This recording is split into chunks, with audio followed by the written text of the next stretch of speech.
Hello दोस्तों, कैसे हो आप सब लोग। आई होप आप सब लोग अच्छे होंगे। आज है 23 अप्रैल 2024। जो लोग मेरे चैनल पर नए हैं, मैं उनको यह बता दूं कि मुझे अभी तक 8 मंथ्स हो चुके हैं इन्वेस्टमेंट करते हुए, और मेरा गोल है म्यूचुअल फंड से फर्स्ट 1 करोड़ कमाने का। मैं इस चैनल पर अपने म्यूचुअल फंड पोर्टफोलियो के डेली अपडेट शेयर करता हूं, तो चैनल को अभी तक आपने सब्सक्राइब नहीं किया तो तुरंत सब्सक्राइब कर लें। तो चलिए आज देखते हैं मेरे पोर्टफोलियो का क्या रिटर्न है। तो दोस्तों, अभी तक मैंने 6,95,816 रुपये इन्वेस्टमेंट किए हैं, जिसकी आज की डेट में करंट वैल्यू है 7,82,144 रुपये। टोटल रिटर्न जो है 86,327 रुपये, जो कि 12.41% है। एक दिन में जो पोर्टफोलियो में चेंज आया है 6,853 रुपये का प्रॉफिट में मेरे ऐड हुए हैं एक दिन में। तो दोस्तों, मुझे पिछले वीडियो पर काफ़ी अच्छे कमेंट्स आए हैं। इन कमेंट के रिप्लाई को मिस मत करना, आप लोगों को बहुत कुछ सीखने को मिलेगा। तो चलिए देखते हैं क्या क्या कमेंट्स आए हैं। तो सबसे पहला कमेंट है विप्राजित नाग का। थैंक्स, मेरा पोर्टफोलियो आपने रिव्यू किया, बहुत सही जा रहे हो, प्लीज़ इसको कंटिन्यू कीजिएगा। तो थैंक यू भाई, आपका बहुत अच्छा कमेंट है। और ये मेरा काम है यार, आप लोगों की हेल्प करना, और जहाँ तक हो सकता है मैं हेल्प करता रहूँगा। जितना भी मुझे नॉलेज है और जितना भी मैं नॉलेज गेन करके आपको आंसर कर सकता हूँ, वो हमेशा मैं करता रहूँगा। तो ऐसे ही अपना चैनल पर सपोर्ट आप बनाए रखिए बस। अगला कमेंट है अमन का। भाई मेरे पोर्टफोलियो के बारे में बता दो, इसमें क्या कमी है। इन्होंने अपना पोर्टफोलियो लिख रखा है। तो अमन जी, मैं ट्यूसडे को इस बार रिव्यू करूँगा पोर्टफोलियो। तो ट्यूसडे के वीडियो में आपका पोर्टफोलियो रिव्यू का आएगा। और हमेशा मैं संडे को वैसे रिव्यू करता हूँ पोर्टफोलियो, और इस बार मैं ट्यूसडे को रिव्यू करूँगा। तो ट्यूसडे को जो दूसरा वीडियो आएगा इसके बाद वाला वीडियो, उसमें आपका पोर्टफोलियो रिव्यू का भी आएगा। अगला कमेंट है प्रवीण का। इन्होंने एसआईपी कर रखी 6,000 की, और पोर्टफोलियो अपना दे रखा है, ये पोर्टफोलियो रिव्यू कराना चाहते हैं। तो प्रवीण जी, मेरे वीडियो का इंतजार कीजिए, ट्यूसडे वाले वीडियो का जो दूसरा वीडियो आएगा उसमें आपका पोर्टफोलियो रिव्यू इंक्लूड रहेगा। अगला कमेंट है मनीष का।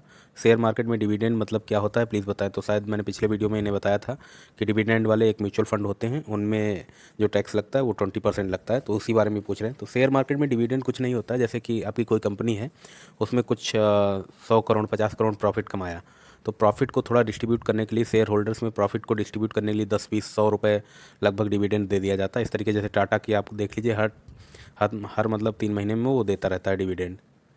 वो थोड़ा थोड़ा हर 3 महीने में थोड़ा बहुत प्रॉफिट में शेयर करता रहता है। जितना भी प्रॉफिट हुआ उसका थोड़ा सा पैसा निकाल के शेयर होल्डर्स में बांट देता है। यही डिविडेंड होता है। अगला कमेंट है यूज़र का। ये भी पोर्टफोलियो रिव्यू करना चाहते हैं। तो यूज़र, आप भी ट्यूसडे का सेकंड वीडियो का वेट कीजिए, इस बार आपका पोर्टफोलियो रिव्यू हो जाएगा। अगला कमेंट है गेमर्स का। भाई तुम क्या वर्क कर रहे हो। तो भाई मैं सॉफ्टवेयर इंजीनियर हूँ। अगला कमेंट है नेचर लवर का। Please review my portfolio. तो आप भी ट्यूसडे के सेकंड वीडियो का इंतजार कीजिए, वहाँ पे पोर्टफोलियो आपका इंक्लूड रहेगा। अगला कमेंट है आदि का। हेलो सर, मेरा कॉन्ट मिड कैप और कॉन्ट स्मॉल कैप दोनों फंड का फोलियो नंबर सेम है, इससे कोई प्रॉब्लम तो नहीं होगा। तो आदि बिल्कुल नहीं होगा, जैसे कि मेरा भी कॉन्ट मिड कैप और कॉन्ट स्मॉल कैप का पोर्टफोलियो नंबर सेम रहता है। ज़्यादातर अगर सेम म्यूचुअल फंड हाउस से आप अगर फंड खरीद रहे हैं, कोई भी फंड खरीद रहे हैं, तो उनका फोलियो नंबर सेम ही रहता है। इससे आपको कोई इशू नहीं होगा, आपको कोई डरने की बात नहीं है इसमें। अगला कमेंट है साहू खान का। मैंने एसबीआई कॉन्ट्रा फंड और SBI magnum mid cap fund दोनों में इन्वेस्टिगेट किया हुआ है, और उस पर 1,000 रिडीम करने पर 971 रुपये ही अकाउंट में आया है। ये तो 30% टीडीएस कट हुआ। मेरा एनआरई अकाउंट से म्यूचुअल फंड से इन्वेस्टमेंट किया हुआ हूँ, प्लीज़ बताना ज़रूर सर। तो साहू जी, इसमें आपका सबसे पहली बात 30% टीडीएस नहीं कट हुआ। जो आपने 1,000 निकाले हैं उसमें हो सकता है प्रॉफिट पे ही वो टीडीएस कट होता है, वो भी आपका 30% नहीं कट होगा। टीडीएस आपका उस पर कट होगा, जैसे कि आपने 1,000 रुपये आप रिडीम जब कर रहे हो, तो उसमें जो भी प्रॉफिट होगा उसके ऊपर, अगर लॉन्ग टर्म में आपने इन्वेस्टमेंट किया है, प्रॉफिट कमाया है, तो उसके ऊपर आपका 10% कटेगा। अगर शॉर्ट टर्म 1 साल के अंदर ही प्रॉफिट आपने कमाया है, वो 1 साल के अंदर ही रिडीम कर रहे हैं, तो उसमें आपका 15% कटेगा। तो टीडीएस ऐसे कटता है। सपोज़ आपने 2 यूनिट खरीदी है म्यूचुअल फंड की, एक यूनिट की वैल्यू 500 रुपये है, 2 यूनिट की वैल्यू 1,000 है, और आपने 1 साल बाद अगर वो उसकी वैल्यू, एक यूनिट की वैल्यू 1,000 हो जाती, तो आपकी टोटल 2 यूनिट की वैल्यू 2,000 रुपये हो गई। तो उस टाइम अगर आप 1,000 निकालना चाहेंगे तो एक ही यूनिट आपकी बिकेगी, एक यूनिट बिकेगी।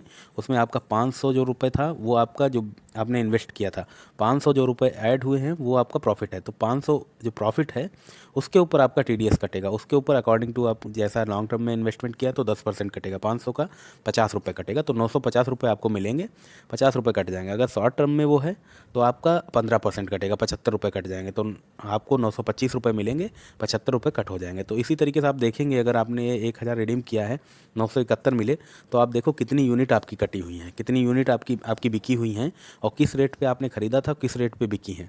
आपको जो डाउट है वो वहाँ से क्लियर हो जाएगा कि प्रॉफिट पे ही हमेशा टीडीएस कट होता है। जो 29 रुपये कटे हैं वो प्रॉफिट पे कटे हैं। अगर लॉन्ग टर्म में आपने किया था तो 29 रुपये लगभग 10% के हिसाब से जो कटे हैं, तो 290 रुपये करीब प्रॉफिट आपको मिल रहा होगा, इसीलिए 29 रुपये कट गए। अगर और एनआरई अकाउंट का मैंने ऑलरेडी आप लोगों को बताया था कि क्या टैक्स स्लैब हैं, क्या क्या ब्रैकेट हैं उनके। तो वो जो मैंने बताया था वो बिल्कुल सही है। आप इसको सही से देखेंगे, यूनिट वगैरह कंपेयर करेंगे तो आपको डिफरेंस पता चल जाएगा कहाँ पे गलती हुई है। अगला कमेंट है केयूर मेहता का, सर एसआईपी की जगह हर महीने जिस दिन मार्केट गिरे तब लमसम करें तो क्या सही रहेगा? बिल्कुल आप कर सकते हैं, बस आप रेगुलरली इसको करते रहिए, तभी हो सकता है उस महीने ना गिरे और आप जो उस महीने इन्वेस्टमेंट करना चाहते हो वो भी आप मिस कर जाओ। ऐसे 2-3 महीने हो जाएगा तो 2-3 महीने आप नहीं मिस कर जाओगे। आप मतलब अपनी हैबिट नहीं है बना पाओगे रेगुलर इन्वेस्टमेंट करने का। अगर आपकी रेगुलर इन्वेस्टमेंट करने की हैबिट है तो आप बिल्कुल कर सकते, कोई दिक्कत नहीं है। अगला कमेंट है सुभाष का, तो सुभाष जी आप भी ट्यूसडे का सेकंड वीडियो का वेट कीजिए, वहाँ पे आपका पोर्टफोलियो रिव्यू होगा। अगला कमेंट है मौसमी खान का, आपका 1 करोड़ पे कितना टैक्स लगेगा? तो सबसे पहली बात, मौसमी खान जब 1 करोड़ बनेगा तब देखेंगे, उसके अलावा 1 करोड़ में कितना जब बनेगा तो उसमें कितना प्रॉफिट है, कितना मेरा इन्वेस्टमेंट है। टैक्स मेरा प्रॉफिट पे कटेगा, ना कि इन्वेस्टमेंट पे। इन्वेस्टमेंट अगर मेरी 70 लाख है, 30 लाख प्रॉफिट है तो 30 लाख पे टैक्स कटेगा, 1 करोड़ पे नहीं कटेगा। अगला कमेंट है भाई बेस्ट पोर्टफोलियो बनाया है, मेरा भी एमएफ की पोर्टफोलियो में स्मॉल कैप की 2 फंड हैं और मोमेंटम की 3। तो thank you for your comment. भाई मेरा थोड़ा पोर्टफोलियो थोड़ा रिस्की है, क्योंकि मैं थोड़ा रिस्क ज़्यादा लेना चाहता हूँ और रिटर्न भी थोड़ा मुझे ज़्यादा चाहिए, तो इसीलिए मैंने स्मॉल कैप के भी फ़ंड रखे हैं ज़्यादा, और जो मेरा एक्सपोज़र है वो स्मॉल कैप में भी ठीक ठाक है। अगला कमेंट है पीताम्बर का, एसबीआई इंफ्रास्ट्रक्चर फंड में अभी लमसम कर सकते हैं 50 के। अगला भी कमेंट इन्हीं का, एसबीआई पीएसयू फंड में लमसम 1 लाख डाल सकते हैं, रिस्क है क्या नेक्स्ट 3 ईयर्स के लिए? तो पीएसयू फंड में जैसा कि मैंने ऑलरेडी बताया, इनकी साइकिल चलती है, कभी ये 2-3 साल अच्छा रिटर्न देंगे, फिर 8-10 साल अच्छा रिटर्न नहीं देते हैं। तो अभी ये अच्छा रिटर्न दे रहे हैं पीएसयू फंड, आप डाल सकते हो। बट एक साथ अगर आपके पास इतना ही फंड है तो एक साथ ना करके एसआईपी के थ्रू कर दीजिए, थोड़ा थोड़ा फंड डाल दीजिए। 1 लाख को मतलब 2 महीने में डाल दो 50-50 हज़ार, या 3 महीने में डाल दो 30 हज़ार 35 हज़ार हर महीने, तो वो ज़्यादा अच्छा रहेगा। आप कर सकते हो, इसमें कोई दिक्कत नहीं है। जब आपको पीएसयू फंड में अच्छा रिटर्न ना मिले तो आप उससे एग्जिट कर जाना, दूसरा कोई फंड खरीद लेना। अगला कमेंट है ओम साईं राम का, सर जीरो द कॉइन में इन्वेस्टमेंट करता हूँ, ग्रो में कैसे फेच करूँ? लाइव प्रोसेस दिखाएं, क्या ग्रो में डीमेट अकाउंट ओपन करना पड़ेगा? तो भाई आपको इसमें डीमेट अकाउंट बिल्कुल ओपन करना पड़ेगा ग्रो में, तभी आपको फेच कर पाओगे। और लाइव प्रोसेस तो यार मैं नहीं दिखा सकता हूँ, क्योंकि वो वन टाइम प्रोसेस है। मैं ट्राई करूँगा जितना हो सकेगा मैं दिखाने को, मैं दिखा दूँगा। जब मैंने पहली बार ये फेच किया था तभी दिखा सकता था, मैं ट्राई करूँगा। वैसे अगर हो सकेगा तो मैं प्रोसेस पूरा बताऊँगा आपको कैसे कैसे आप फेच कर सकते हो।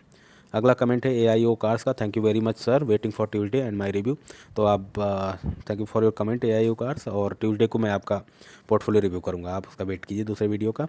अगला कमेंट है रजत कुमार का, भैया मैंने पिछले 3 महीने में थोड़े थोड़े करके 4 लाख MF में इन्वेस्टमेंट किया है, कुछ गलत नहीं किया ना? बिल्कुल गलत नहीं किया। अगर आपके पास ये 4 लाख हमने थोड़े थोड़े करके इन्वेस्टमेंट किया, बहुत अच्छी बात है, ऐसे इन्वेस्टमेंट करते रहो। अगला भी कमेंट है आपका, अभी सेविंग में और 15 लाख पड़ा है, इसको कैसे इन्वेस्टमेंट करूँ? तो भाई सेविंग में अगर 15 लाख पड़ा है, यही अगर आपका पास अमाउंट बचा हुआ है तो आप इसे मत इन्वेस्टमेंट करो, मैं यही सजेस्ट करूँगा। क्योंकि अपने पास भी थोड़ा सेविंग में होना चाहिए, 5-6 महीने का आपका मतलब पैसा होना चाहिए, जिससे आपकी 5-6 महीने ज़िंदगी अच्छे से चल सके। अगर जॉब चली गई तो आप ये तो है नहीं रिडीम करोगे म्यूचुअल फंड तुरंत ही, अगर मार्केट डाउन हुआ तो आपको लॉस हो जाएगा। तो इसलिए थोड़ा सेविंग में भी रखो आप। ऐसा नहीं है कि मार्केट अभी ही डाउन है या अभी कुछ ही दिनों के लिए मार्केट है तभी इन्वेस्टमेंट कर सकते हो, ये तो लाइफ टाइम हमेशा अपॉर्चुनिटी मिलती रहेंगी। आप धीरे धीरे इन्वेस्टमेंट करते रहना, इसमें कोई दिक्कत नहीं। बट ये सेविंग का आप सारा पैसा मत इसमें लगाओ, मैं यही सजेस्ट करूँगा आपको। थोड़ा बहुत अगर और आप करना चाहो कर सकते हो, बट सारा पैसा इधर मत लगाओ, क्योंकि ये mutual fund market share market से कनेक्टेड है। और अगर शेयर मार्केट डाउन गई तो म्यूचुअल फंड में जो आपने इन्वेस्टमेंट किया है वो भी नेगेटिव में चला जाएगा कुछ दिनों के लिए, हो सकता है साल 2 साल 4 साल चला जाए, बट लॉन्ग टर्म में अच्छा रिटर्न देगा।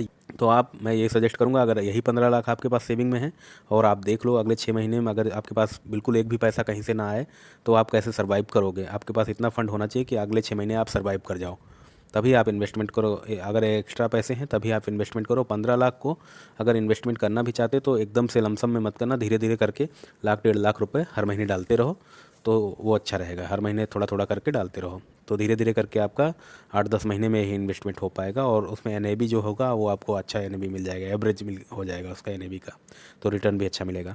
अगला कमेंट है दिनेश कुमार का, जय माता दी। तो दिनेश जी जय माता दी। अगला कमेंट है फ्यूचर प्रूफिंग का, फिस्टम ऐप में इन्वेस्टमेंट करके दिखाएं भैया, हम्बल रिक्वेस्ट। यार मेरा फिस्टम ऐप पर अकाउंट नहीं है, अगर मेरा होता अकाउंट उस पर तो मैं बिल्कुल आपको करके दिखा देता इन्वेस्टमेंट। बट अगर उसमें कोई इशू आ रहा है तो आप मुझे बताइए, मैं ट्राई करूँगा उसको आंसर करने की, मैं देख के आंसर करने की ट्राई करूँगा।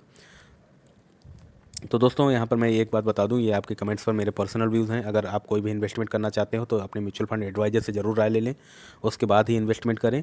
तो दोस्तों इस चैनल पर आपका बहुत सपोर्ट और प्यार मिल रहा है, ऐसे अपना सपोर्ट और प्यार बनाए रखिए इस चैनल पर। तो आज के लिए इतना ही, मिलते हैं नेक्स्ट वीडियो में, बाय बाय, टेक केयर।